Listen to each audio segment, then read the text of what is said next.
agenda pembelajaran hari ini nanti anak-anak akan belajar tentang yang pertama tujuan dan fungsi surat, yang kedua jenis-jenis surat, dan yang ketiga adalah kelengkapan surat. Jadi apa saja yang diperlukan ketika kita hendak membuat surat, baik untuk diri sendiri maupun untuk kepentingan administrasi. Langsung saja kita mulai materi yang pertama.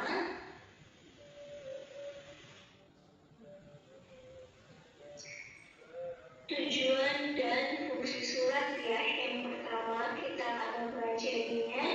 Jadi anak-anak harus tahu dulu anak-anak buat surat itu tujuannya untuk apa. Jadi produk ataupun surat yang anak-anak buat nanti memiliki esensi atau memiliki maksud. Tidak hanya asal buat surat kemudian nggak tahu untuk apa, misalnya seperti itu. Contohnya anak-anak bikin anak-anak misalnya kangen nih sama sahabat lama dari anak-anak semua, misalnya karena orang tuanya pindah kerja di luar kota, jadi sahabat anak-anak itu pindah rumah. Nah sekarang misal kalian tuh kangen, jadinya pengen bikin surat. Nah itu adalah tujuan suratnya. Tujuan anak-anak buat surat adalah untuk melepas rindu dengan sahabat lama, seperti itu. Jadi setiap pembuatan surat itu memiliki maksud dan tujuannya.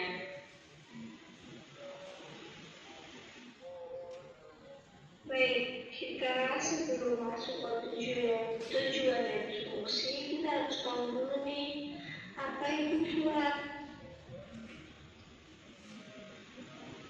Jadi surat adalah lembaran kertas yang memuat bahan komunikasi atau informasi yang disampaikan satu pihak pada pihak lain, baik atas nama pribadi maupun atas nama organisasi atau kantor, seperti yang sudah saya sampaikan tadi.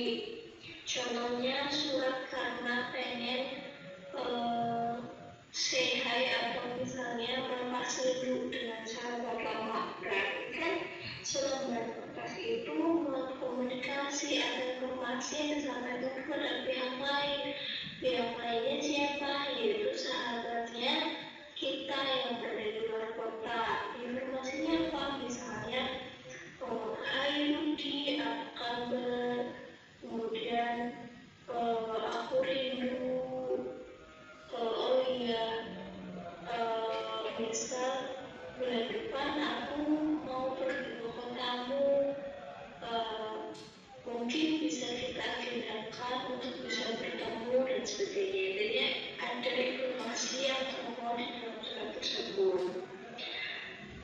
Nah setelah itu kita akan tahu nih tujuan dari pembuatan surat apa. Yang pertama, ingin menyampaikan warta atau informasi kepada pihak lain.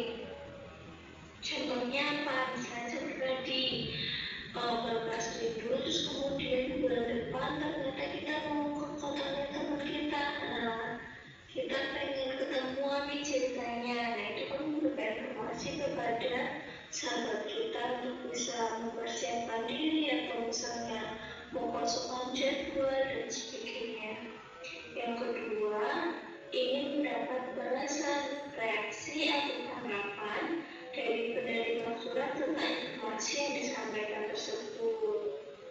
Nah tujuan kita bikin surat kan biar pengen tahu nih si sahabat kita bulan depan bisa nggak ketemu sama kita. Kalau kita kirim surat kan otomatis sahabat kita baca dan akan membalasnya. Misal ternyata bulan depan dia lagi liburan atau apa dan sebagainya. Yang ketiga, memperlancar arus informasi sehingga informasi yang diterima jelas. Ada komunikasi dua arah di sini, walaupun secara tidak langsung ya, menggunakan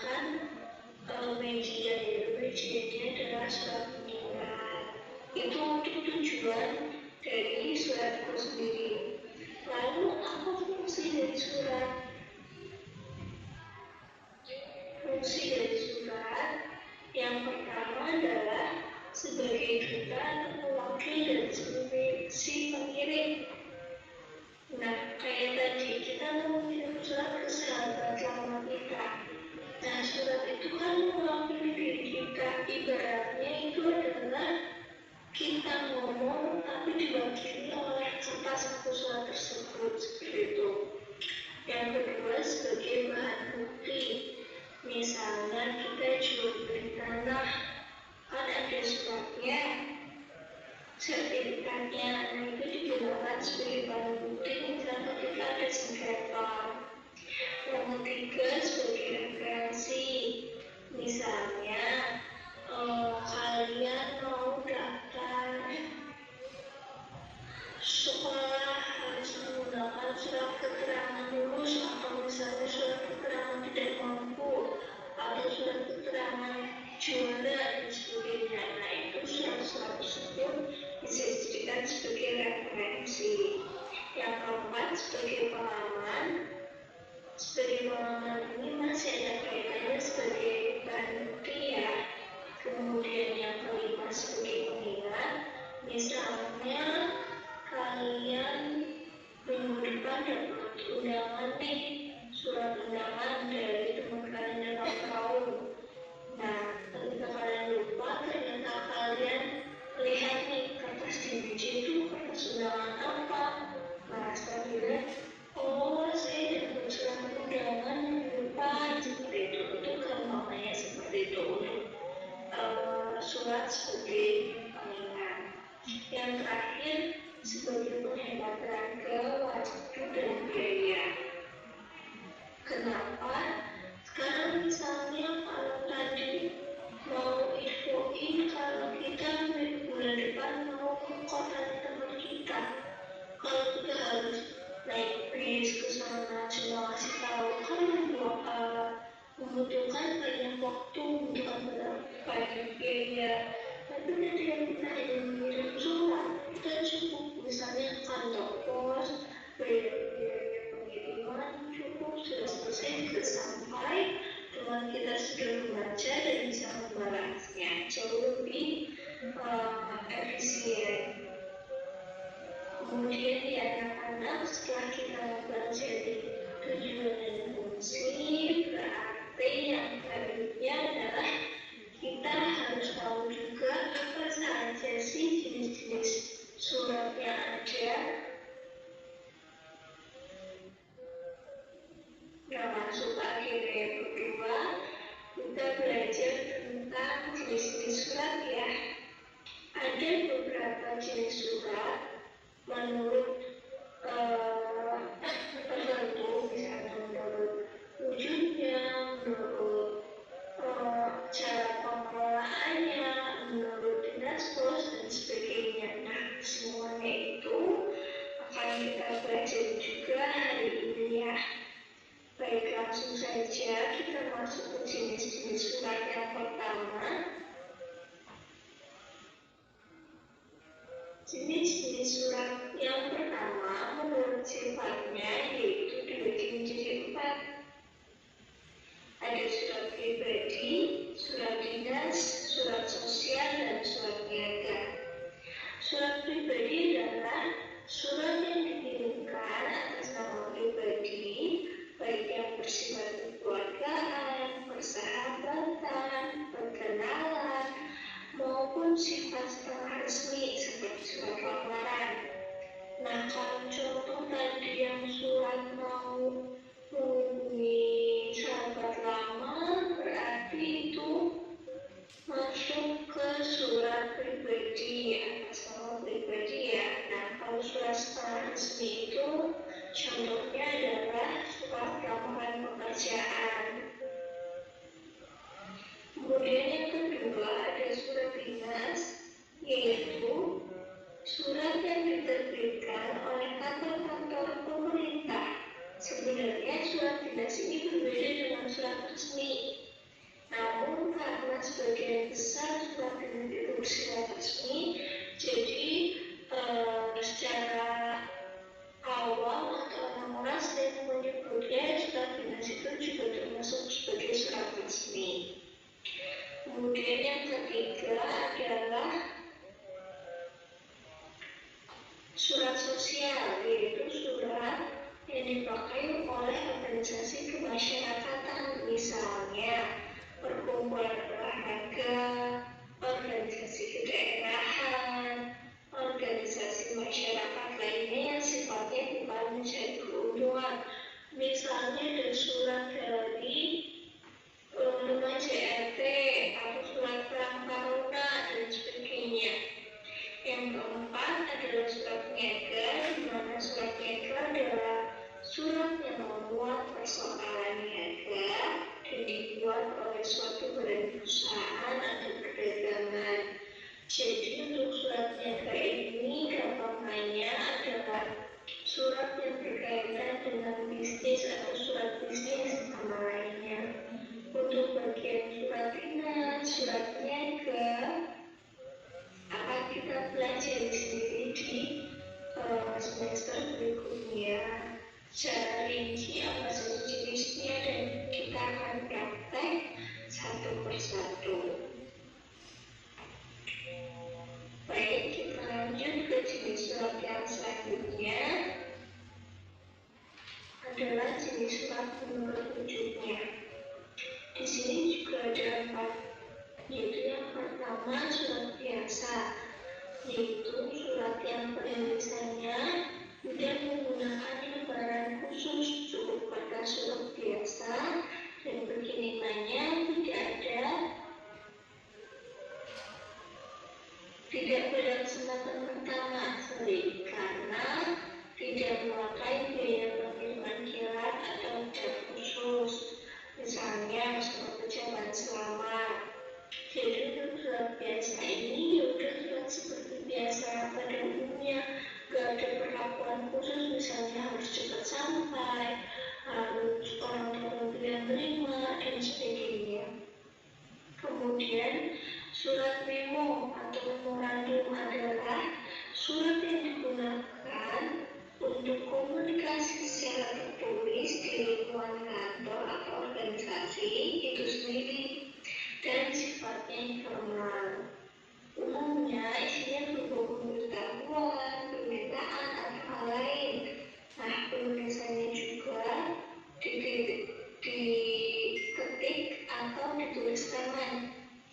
Memo umumnya singkat dan tidak lebih dari 10 baris. Jadi kalau surat memo itu biasanya menggunakan ukuran A5 kalau tidak salah. A5 di mana isinya itu misalnya kayak pesan-pesan singkat yang berisi instruksi, misalnya diajarkan rapat, atau misalnya pimpinan mau begini, mau menggunakan pesan pada sekretaris, misalnya khususnya tolong nanti jika ada tamu untuk segera masuk saja ke ruang rapat dan sebagainya. Intinya berisi tentang instruksi yang sifatnya informal dan singkat. Yang ketiga, surat telegram. Telegram berasal dari kata tele, berarti jauh, dan gram, dan berupa tanda atau bentuk. Nah, dengan kata lain, telegram berarti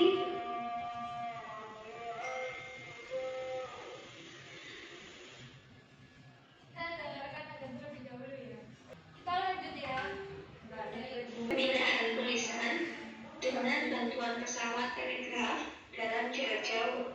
Jadi berita telegram adalah kalimat singkat untuk telegram dinas pemerintah. Yang dipakai adalah semua huruf besar, sedangkan untuk telegram swasta umum semuanya kecil.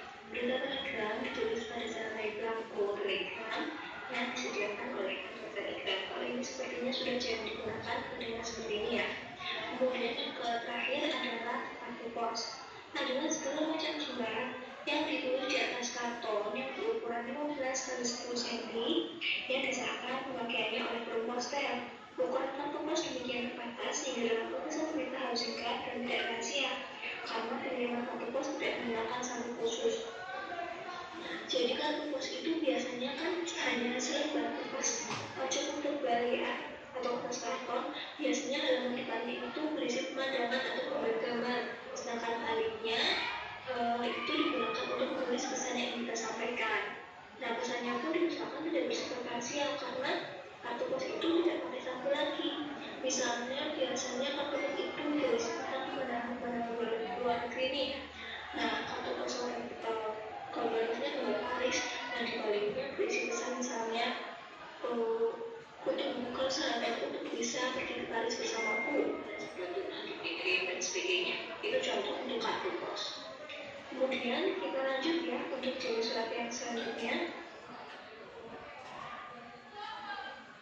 Baik, yang selanjutnya adalah jenis-jenis surat menurut keamanan dirinya. Di sini ada 3. Yang pertama, surat sangat rahasia, dan surat biasa.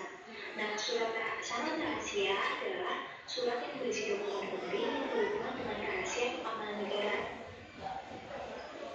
Biasanya ditandai dengan kode SRHS atau singkatan dari sangat rahasia. Nah, cara pengiriman surat sangat rahasia ini biasanya dengan dikirim dengan 3 sampul atau 3 amplop ya.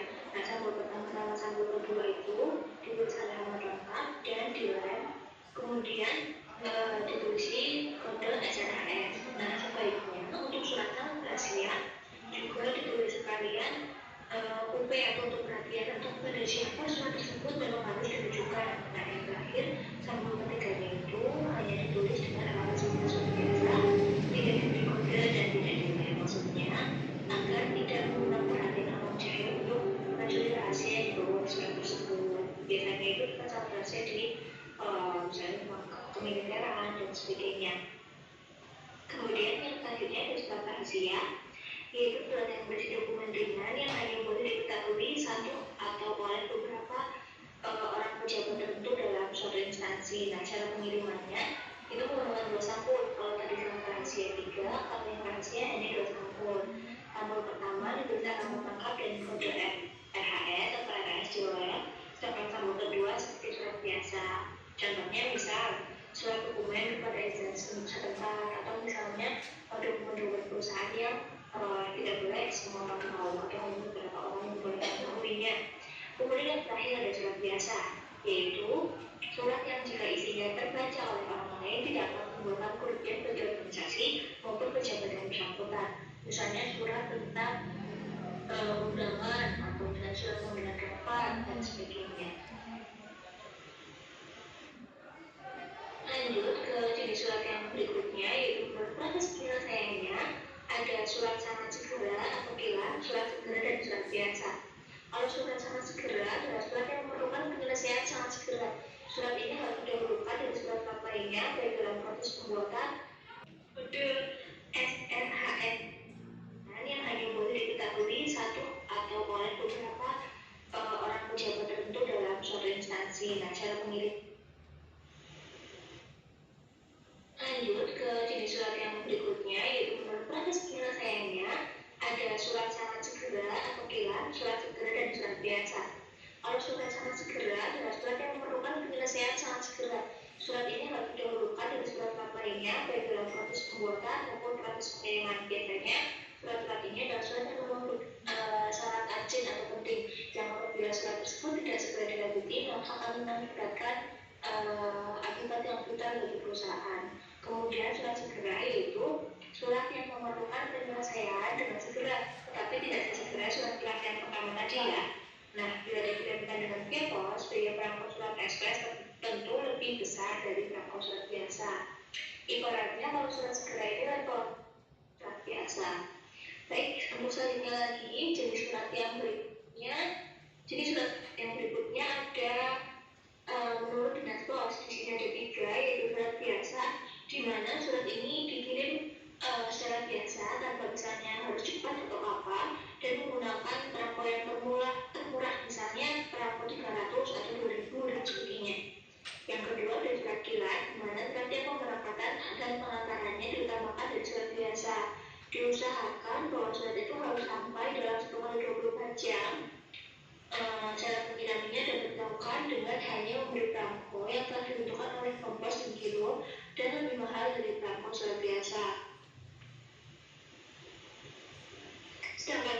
syarat khusus, yaitu surat yang dijamin pengirimannya selama 1 kali 24 jam oleh Telkomsel dan harus sudah ada jaringannya pada daerah yang akan dikirim surat khusus ini. Cara pengirimannya adalah surat yang akan dikirimkan diberikan kepada petugas pos, kemudian didaftarkan oleh petugas pos itu, kemudian si pengirim diberikan semacam resi pos yang digunakan untuk misalnya tracking atau misalnya barang bukti penyimpanan dalam pengiriman surat. Yang keempat, harga pengiriman akan lebih mahal dari surat kilat dan memakai nomor monitoring yang sesuai dengan versi agar mudah memonitor apakah surat sudah sampai atau belum. Biasanya tergantung layanan jasanya, misalnya di kantor pos nih, nah tergantung daerah yang kita tuju, ada kantor pos penyedia layanan kilat khusus atau tidak. Kalau daerah yang tidak ada jaringannya, berarti layanan kilat khusus ini tidak bisa dilakukan seperti itu. Jadi tidak semua daerah tergantung pada jaringan-jaringan di jasa pengiriman. Kemudian yang terakhir menurut Dinas Pos ada 4 ya, tadi ada 3, sekarang yang terakhir adalah surat tercatat, di mana surat tercatat atau terdaftar ini lebih baik lagi jaminannya dari kilat khusus karena pihak pos akan selalu memonitor pengiriman surat dan setiap waktu yang telah ditentukan ada pemberangkatan, sedangkan surat kilat khusus hanya 1 kali 24 jam pengirimannya. Surat ini pun menggunakan resi sebagai bukti bahwa surat dikirim dan sudah diterima oleh penerima surat. Jadi untuk surat tercatat ini lebih baik dari kilat khusus, di mana lebih terjamin dalam pengirimannya karena ada monitor yang selalu dipantau terus oleh pihak pos dalam pengiriman suratnya. Lanjut ya anak-anak. Kemudian ada jenis surat menurut jumlah penerimanya. Di sini ada 3, yaitu surat biasa, surat edaran, dan surat pengumuman. Surat biasa adalah surat yang dikirim kepada seseorang seperti pejabat atau suatu organisasi. Misalnya, ya surat seperti biasa, misal ada surat dari perusahaan untuk memanggil karyawan untuk monitoring seperti biasa kepada pejabat atau suatu organisasi tanpa adanya keterangan-keterangan tertentu. Kemudian surat edaran dikirim kepada beberapa orang atau pejabat tertentu. Misalnya surat edaran contoh di lingkup, berarti si dinas pendidikan ini akan membuat surat edaran di mana isinya selama PTM, kegiatan pembelajaran harus dilakukan dengan menggunakan jarak jauh. Nah, surat edaran ini dituju orang atau alat edaran yang dituju. Kalau dari surat biasa biasanya hanya 1 orang atau 1 perusahaan. Kalau surat edaran biasanya alat edarannya ditujukan ke beberapa orang atau beberapa instansi yang kita tuju. Sedangkan surat pengumuman ini karena terlalu banyak yang dituju sehingga nama-namanya tidak disebutkan satu persatu, langsung saja secara umum, misalnya kepada seluruh wali murid kelas 10, 11, 12, misalnya seperti itu. Lanjut ya anak-anak. Nah, yang selanjutnya adalah perlengkapan surat. Jadi tadi anak-anak sudah belajar semua jenis-jenis surat yang ada, semoga anak-anak bisa memahaminya satu persatu. Sekarang kita lanjut ke materi yang terakhir, yaitu tentang penangkapan surat. Penangkapan surat pada dasarnya ada 3 hal. Yang pertama, kertas surat itu sendiri untuk menulis pesannya atau mengisikan informasi.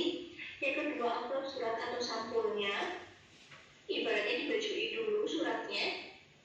Ada berbagai jenis amplop yang nanti yang akan kita pelajari. Dan yang ketiga adalah lipatan surat.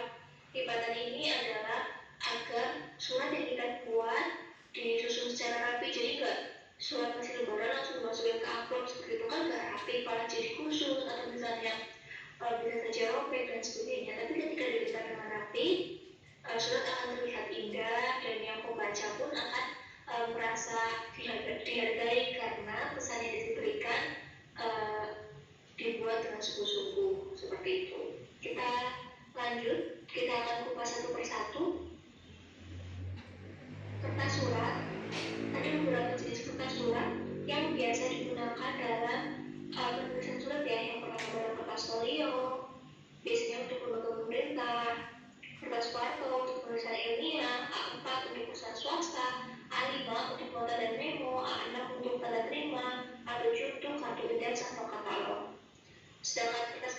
ini yang juga digunakan dalam kegiatan surat menyurat ada kertas onion skin, kertas HVS, kertas doorsled, kertas pensil. Nah, kertas doorsled dan kertas pensil ini di zaman sekarang sudah jarang sekali digunakan ya, lebih kepada teknologi sekarang, karena kan sekarang sudah ada komputer, ada printer yang lebih canggih dan lebih cepat, serta ada mesin fotokopi juga yang bisa menggandakan dokumen lebih cepat dibandingkan dengan stensil. Jadi untuk doorsled dan stensil sudah jarang digunakan dan jarang ditemukan pula seperti itu.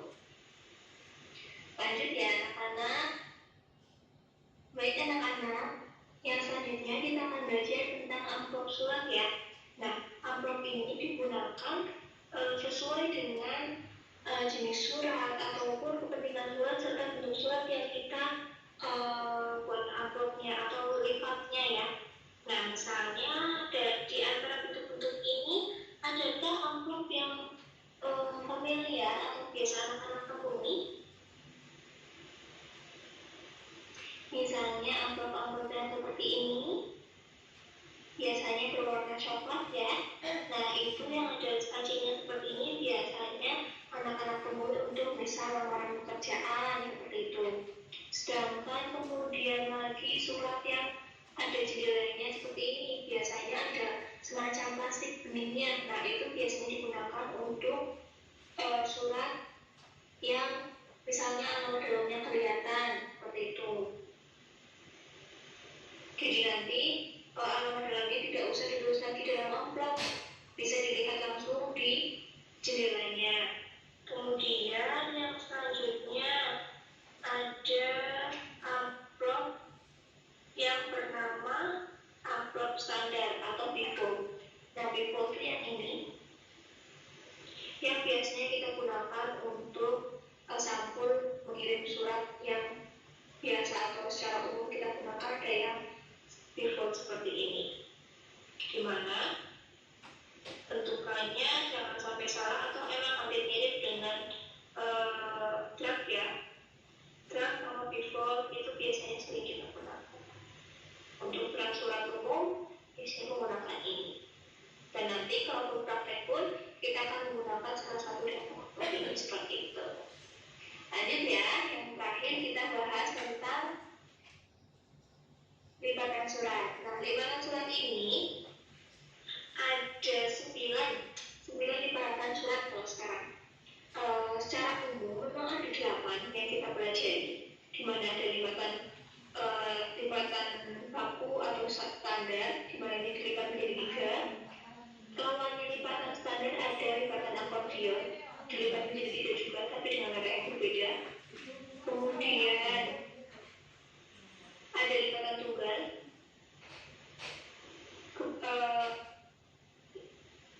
Dobelnya lipatan tunggal ada paralel double fold atau lipatan ganda paralel. Kemudian ada lipatan model Prancis, lipatan model Baron. Kemudian ada juga low accordion fold, di mana dibagi menjadi 3, tapi salah satu bagiannya itu lebih kecil. Kemudian ada kebalikannya, ada low standard fold atau semi standard fold. Ini sama kayak lipatan low accordion fold, hanya arahnya yang berbeda seperti itu. Nah, tambahannya di sini adalah modifikasi lipatan akordion. Ya, untuk saat ini populer digunakan oleh perusahaan swasta. Ini jadi dibagi menjadi 4. Hanya saja ada salah satu bagian yang terlihat berbeda atau lebih kecil, jadi ada yang lebih menonjol seperti ini. Dilihat ada garis-garisnya seperti ini. Karena kalau misalnya dibagi 4 bagian sama besar, itu nanti sama kayak lipatan ganda paralel atau paralel double fold. Oke, anak-anak materi. Oke, penjelasan dari videonya sudah selesai. Jadi habis ini Bu akan membagi kalian menjadi 2 kelompok untuk menjawab kuis-kuis dari Ibu. Kelompoknya akan Ibu undi terlebih dahulu.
pertama yaitu sebagai duta atau wakil dari si pengirim, sebagai barang bukti, sebagai referensi, sebagai pengamanan, sebagai pengingat, dan sebagai penghemat tenaga, waktu, dan biaya.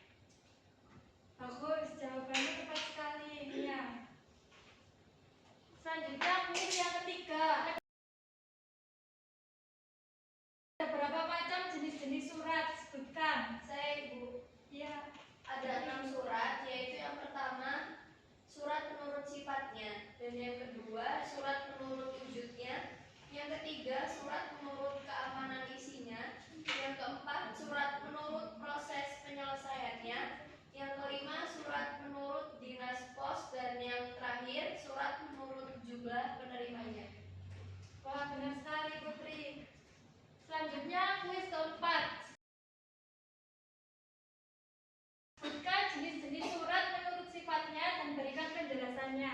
Ada 4 Ibu. Yang pertama yaitu surat pribadi. Surat pribadi adalah surat yang dikirimkan atas nama pribadi, baik yang bersifat kekeluargaan, persahabatan, perkenalan maupun bersifat sangat resmi, seperti surat lamaran.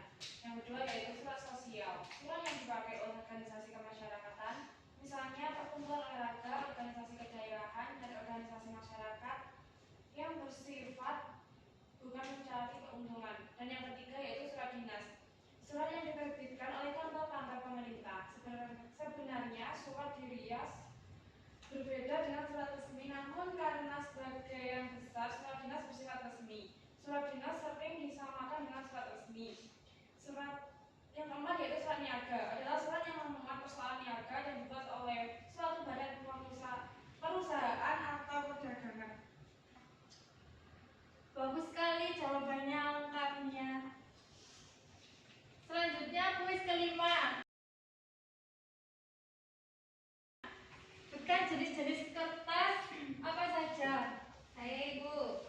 Ada 6 yaitu kertas folio, kertas kuarto, kertas A4, kertas A5, kertas A6, dan kertas A7. Benar sekali kita. Selanjutnya kuis ke-6.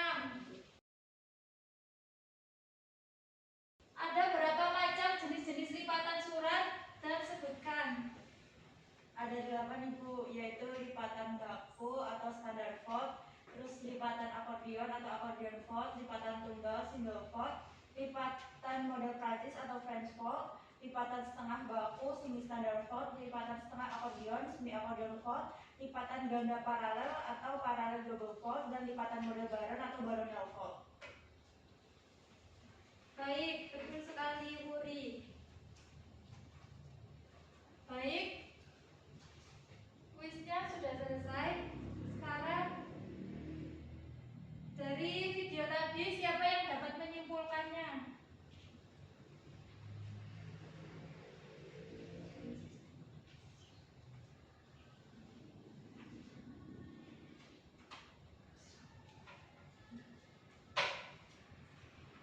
Saya Ibu. Ya, Fania, silakan. Bahwa surat masih sangat penting dalam dunia kerja dan ada banyak jenis surat dengan format yang berbeda. Bagus sekali. Jangan lupa untuk besok latihan menulis surat dengan menggunakan format yang tepat untuk persiapan berikutnya. Terima kasih atas partisipasinya. Semoga yang dapat Ibu sampaikan hari ini bermanfaat bagi kalian.